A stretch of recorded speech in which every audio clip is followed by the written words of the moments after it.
بيبدأ فيلمنا مع شلة حيوانات بتخطط تسرق أهم جايزة في المدينة. بس قبل كل ده لازم يثبتوا للناس إنهم مش أشرار زي ما الكل فاكر. النهاردة هنلخص فيلم The Bad Guys إنتاج 2022. وولف وتعبان قاعدين يتخانقوا على القهوة في كافيتيريا كأنهم بني أدمين، ولما يقوموا يحتسبوا الزباين والعاملين يستخبوا مرعوبين منهم، وده بيوري قد إيه الناس شايفاهم أشرار. العربيات تقف لوحدها علشان يعدوا الشارع لحد البنك، وهناك يعملوا عملية سطو سهلة وياخدوا شنط فلوس كتير. بعدها يركبوا العربية وولف يسوق بشكل مجنون في شوارع لوس أنجلس. التعبان متخصص في فتح الخزنة وبيفك أعقد التشفيرات، لكن هما ماشيين يلاقوا عربيات شرطة بتطاردهم. الأسوأ من كده إن كل الإشارات واقفة، بس أول ما يقربوا الإشارة تفتح لوحدها، والسبب تارنتولا العنكبوتة الهاكر واخدة التحكم في النظام. أول ما أصحابها يعدوا تقفل الإشارات تاني فتعمل كومة حوادث وراهم. وأثناء الهروب التعبان يوصل له كيك هدية عيد ميلاده، وبوليسية عربيتها تتسحق تحت ماكينة بناء. بعد شوية يظهر القرش الماستر بتاع التنكر ينضم ليهم، وبعده بيرانا يطلع فجأة من جوه عربية ويهجم على ضابط. التعبان أخيراً يفتح الخزنة والفلوس تطير في العربية. بعدها يلاقوا نفسهم وسط قضيبة شرطة، وتظهر ضابطة شرسة وتبدأ مطاردة عنيفة تمد جسمها ناحية العربية وتستفزها العصابة لحد ما تتفاجئ إن في أتوبيس قدامها، فتضطر تفلت وترجع عربيتها بالعافية. بعد مطاردة طويلة الحيوانات يطيروا بالعربية فوق سلالم كبيرة ويهربوا، يوصلوا لمخبأهم المليان ذهب ومجوهرات ويحتفلوا بعيد ميلاد التعبان. بس بيرانا ياكل التورتة كلها لوحده. التعبان يحاول ياكل آيس كريم، لكن القرش يضحك عليه ويبدأوا يتخانقوا على المصاصة.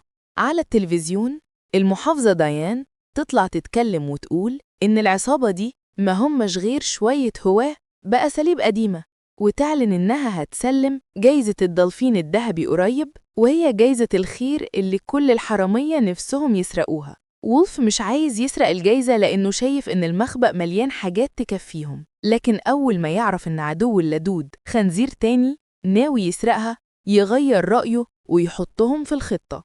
الجايزة هتكون في حفلة خيرية متأمنة بأبواب مدرعة وحراسة مشددة، فيتنكروا كنجوم مشاهير ويدخلوا المكان. في الصالة في بابين مدرعين، واحد للحراسة وواحد ما يدخلش منه غير المحافظة نفسها. وولف يقرب منها ويسرق الخاتم بتاعها بمهارة. وهم بيتكلموا العصابة تجهز نفسها تقتحم المكان والشرطة مستعدة تقمشهم.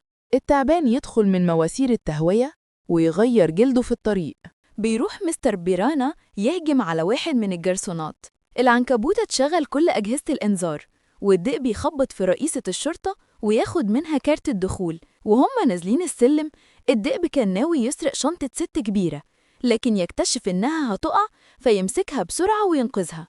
فالست تحضنه وده يسيبه حاسس بإحساس غريب أول مرة يحسه. في نفس الوقت في الحفلة مستر شارك يعمل تمثيلية إنه بيولد علشان يشتت الحراس، ومستر بيرانا والذئب يستخبوا في عربية الأكل ويروحوا ناحيتهم ويهجموا على الحراس فجأة علشان يعدوا من الباب الأول. جوه الغرفة المؤمنة التعبان يمسك الذئب اللي نازل بالحبال وسط الليزر، لكن الذئب يقع منه خاتم الماس واللي بيشغل كل أجهزة الحماية ويكسر واحدة من التماثيل. العنكبوتة تحاول توقف النظام بس مش بتعرف، والستارة هتتفتح كمان أقل من 5 دقايق، ولو اتفتحت هيكشفوا عملية السرقة. وفي اللحظة دي رئيسة الشرطة تخبط على الباب، ومستر بيرانا فجأة يتعب ويبدأ يطلع ريحة مرعبة. العنكبوتة تتوتر وتزود سرعتها، لكن من كتر الريحة تفقد الوعي. الشرطة تفتح الباب فالريحة تطلع، بس يتم إيقافها بسبب مستر شارك اللي بيظهر فجأة. وفي اللحظة دي العنكبوتة تفوق وتلحق توقف النظام قبل ما الستارة تتفتح بدقايق. الستارة تفتح، المحافظة تكتشف إن التمثال اختفى وتحاول تهدي الناس، وفي نفس الوقت العصابة تهرب بسرية. لكن الذئب يسمع خطاب البروفيسور مارماليد ويفرح ويديل ويتحرك، وده يفضح وجودهم. يقع التمثال منهم قدام الناس ويحاولوا يهربوا، بس السلك يتقطع ويتقبض عليهم.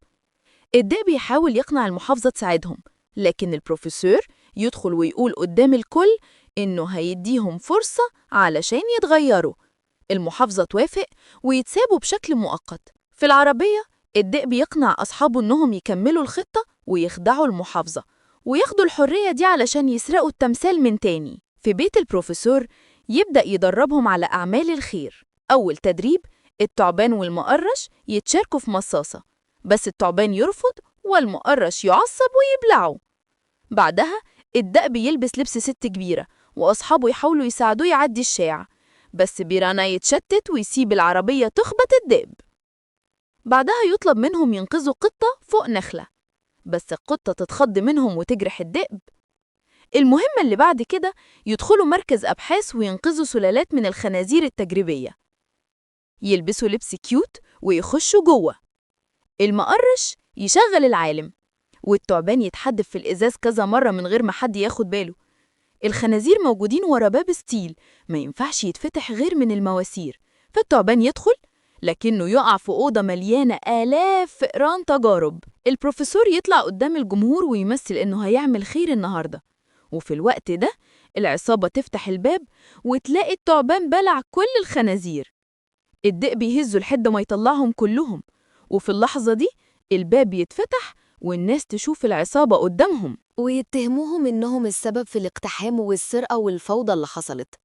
ديان تغضب من العصابة ومن مارميليد كمان وتقول إنها هتتصل بالشرطة فوراً. الذئب يحاول يهديها ويتكلم معاها بلطف، لكن فجأة المحافظة تسرق منه الخاتم اللي كان سرقه قبل كده، وده يثبت إن مفيش فرق كبير بينهم. بعدها تقرر إنها مش هتقبض عليهم وتديهم فرصة تانية. مع طلوع الفجر الذئب يقف يتفرج على الطبيعة ويشوف القطة الصغيرة لسه فوق شجرة جوز الهند، فيطلع بسرعة، لكن القطة تتخض، القطة تقع. الذئب يلحقها قبل ما تلمس الأرض ويرجعها مكانها، ويطلب منها فرصة تانية علشان ينقذها صح. القطة تثق فيه، وفي اللحظة دي شعر جسمه يقف من الإحساس الحلو اللي حسه. ثواني وأصحابه يظهروا مع البروفيسور اللي كان مسجل كل اللحظة دي لايف، والناس تبقى معجبة ومش خايفة زي الأول.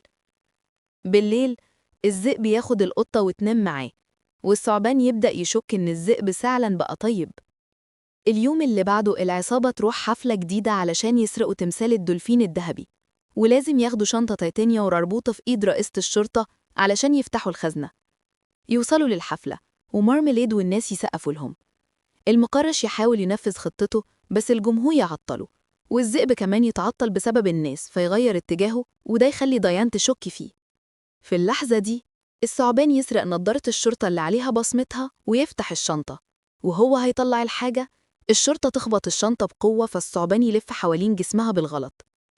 الشرطة تدور على كوبايتها وتفتكر الثعبان هو الكوباية وتحطه في بقها، لكن أصحابه يظهروا ويشتتوا انتباهها قبل ما تشربه.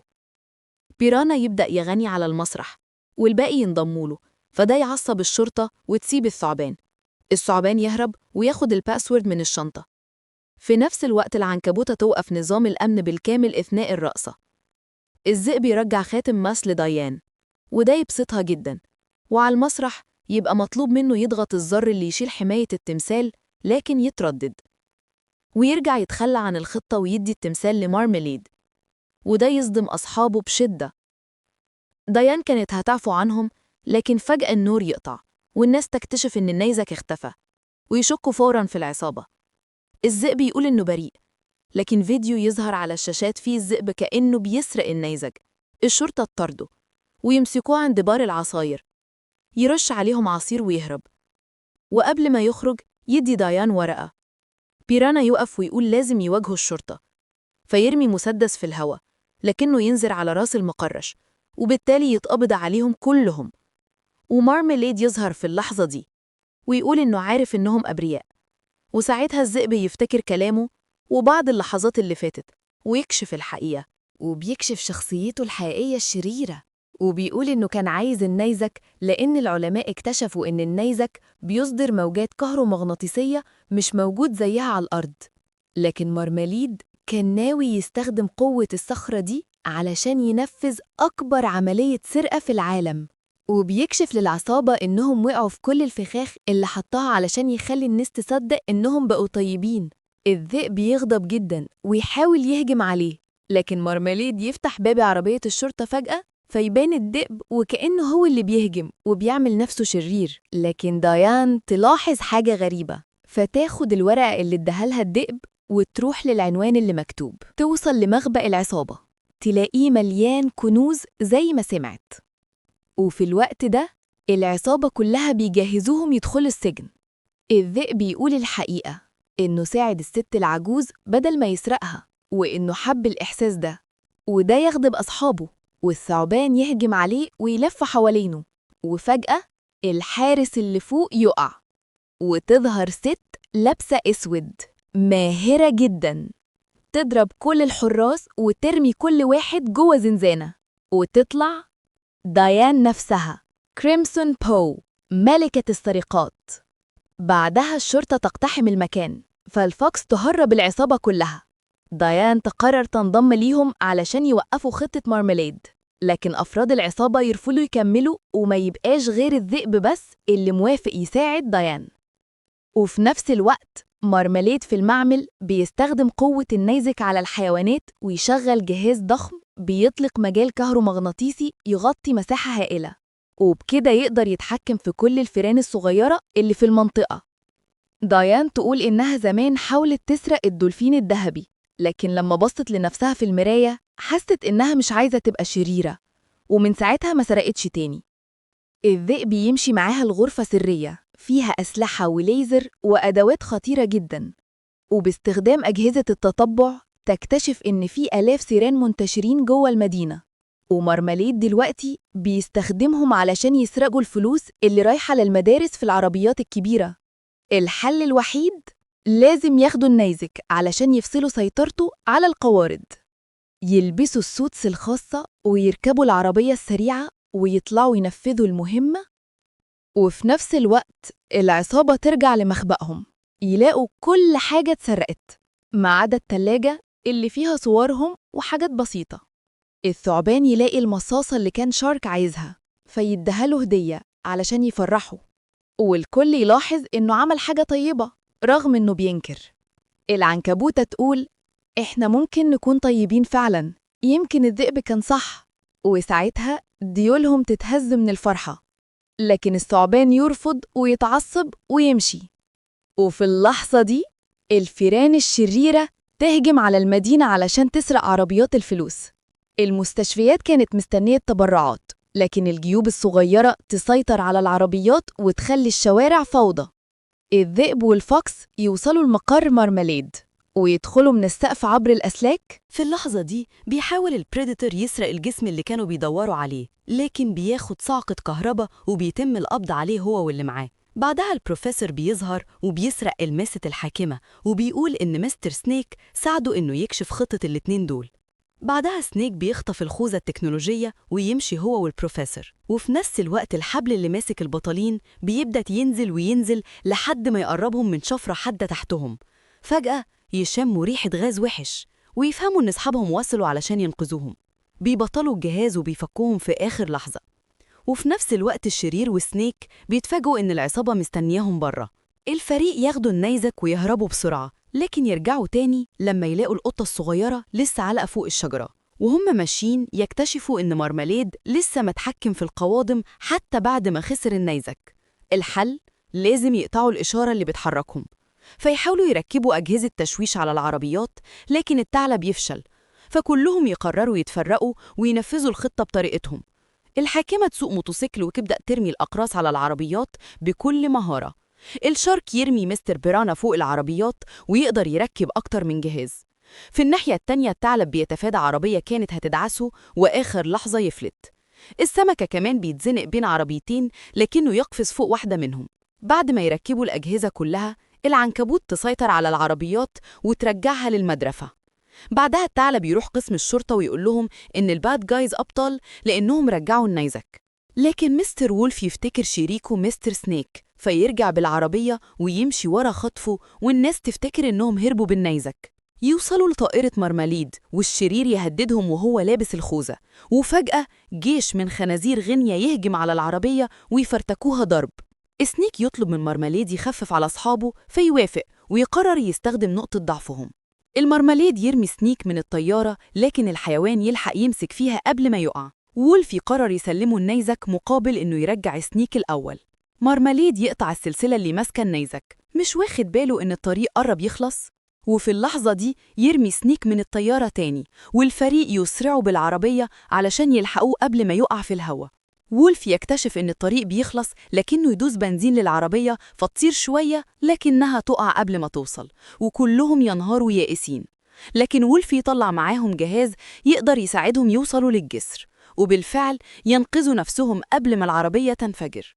حطام العربية يطير للطيارة ويخلي البروفيسور يفقد سيطرته على القوادم. الشرطة توصل وعايزين يقبضوا عليهم، لكن ديان توقفهم. بعدها الحاكمة تكشف هويتها الحقيقية، بس البريديتور يمنعها، والباد جايز يستسلموا. فجأة مرماليد يظهر ويقول إنه أنقذ المدينة، وساعتها يعرفوا إن النيزك الحقيقي أصلاً اتبدل، وإن مستر سنيك كان مبدله بمصباح وفجر النيزك الحقيقي من زمان. المصباح يقع على وولف، فتظهر الألماسة قدام الشرطة ويتهموه على طول إنه هو اللي سرقها. وبكده يخلص فيلمنا. يلا قولولي رأيكم في الفيلم في الكومنتات، ولو الفيديو عجبكم ما تنسوش اللايك والسبسكرايب علشان يوصل لكم كل الملخصات الجديدة. نشوفكم في الجاية. سلام.